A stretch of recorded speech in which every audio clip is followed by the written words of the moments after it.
नासिन सुल्तान कोट में उस्ताद जे आलमी दिहाड़े के हवाले से तकरीब कोठाए संदन के भेटा पेश कई वही है। इन हवाले से अधिक तफसील हिन रिपोर्ट में। जिए त नाज़रीन पूरी दुनिया में अज उस्तादन जो आलमी दिहाड़ो मल्हायो पियो वञे।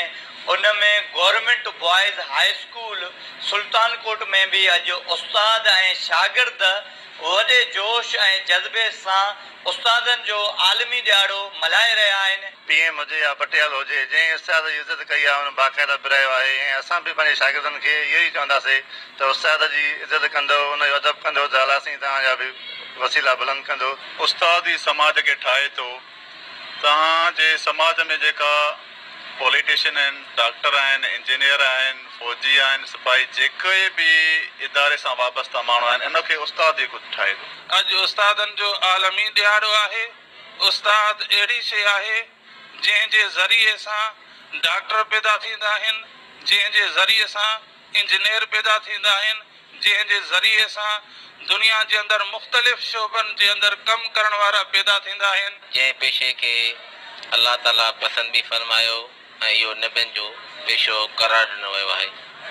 अल्हम्दुलिल्लाह असांजा काफ़ी शागिर्द डॉक्टर बि थिया आहिनि, इंजीनियर बि थिया आहिनि, उस्ताद बि थिया आहिनि।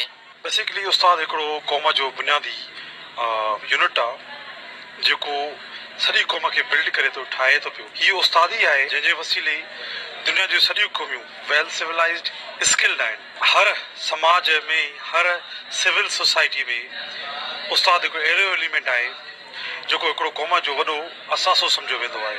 साइंस टेक्नोलॉजी अलाए किथे वञी पुॼी आहे, इहो सभु उस्तादनि जे बदौलत आहे। उस्ताद जेको आहे उहो मुआशिरे जो तमामु अहम पहलू आहे। जीअं कंहिं फैक्ट्री में तव्हांखे ख़बर आहे त प्रोडक्शन थींदी आहे, ईअं ई उस्ताद जेको आहे सुठा वकील, सुठा जज, सुठा उस्ताद, सुठा साइंसदान, हर तरह जूं जेको आहे उहे मुख़्तलिफ़ मकतबे फ़िक्र जा सुठा इंसान पैदा करे सघे थो। जी असां हिन मंदर जो पहचान उस्तादनि जी वजह सां उस्ताद अबी अमान जो एतिराम सेखारे थो। कैमरामैन अब्दुल गफ़ार सदायो सां गॾु इसरार अली चांडियो, KTN न्यूज़ सुल्तानकोट।